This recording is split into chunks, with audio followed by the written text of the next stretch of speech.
இப்போ இந்த neurons பிரெயினுக்குள்ள hardware ஸ்ட்ரக்சரலாக எந்த ப்ராப்ளமும் இருக்காது. ஒருவேளை ஸ்ட்ரக்சரல் ப்ராப்ளம் இருந்தால் நீங்கள் சிடி எடுத்தால் தெரிய போகுது, எம்ஆர்ஐ எடுத்தால் தெரிய போகுது. எதையுமே உங்களால் கண்டுபிடிக்க முடியாது. Brain absolutely normal. என்ன இன்வெஸ்டிகேஷன் வேணாலும் பண்ணி பாருங்கள், உங்களோட குழந்தையோட பிரெயின் நார்மலாக இருக்கும். Because structure is normal. ஆனால் சாஃப்ட்வேர்னு சொல்லக்கூடிய ஃபங்க்ஷன், அந்த ஃபங்க்ஷனல் இம்பேலன்ஸ் ஆஃப் நியூரான்ஸ், அது ரிஃப்ளெக்ட் ஆகிறது தான் ஆட்டிசம்னு சொல்கிறோம். 18 months வரைக்கும் ஒரு parent as a father and மதராக நீங்கள் பிலீவ் பண்ணுறீங்க உங்கள் குழந்தை நார்மல்னு. ஆனால் 18 monthsக்கு அப்புறம் தான் சைன்ஸ் ஆஃப் ஆட்டிசம் தெரிய வருது. ஸோ அந்த டைமில் ஒரு கோஇன்சிடெண்ட்டாக தலையில் அடிப்படலாம், ஒரு இன்ஃபெக்ஷியஸ் டிசீஸ் ஏற்படலாம், மேபி ஒரு வேக்சின் சில நேரங்கள் எடுத்திருந்துருக்கலாம். இதுக்கு சம்பந்தமே இருக்காது. தலையில் அடிபடுறதுனாலையோ மொபைல் பார்க்கறதுனாலையோ ஆட்டிசம் வரப்போகிறது கிடையாது.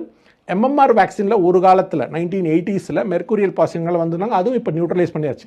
ஸோ இந்த எந்த காரணமும் ஆட்டிசம் ஏற்பட காரணம் இல்லை.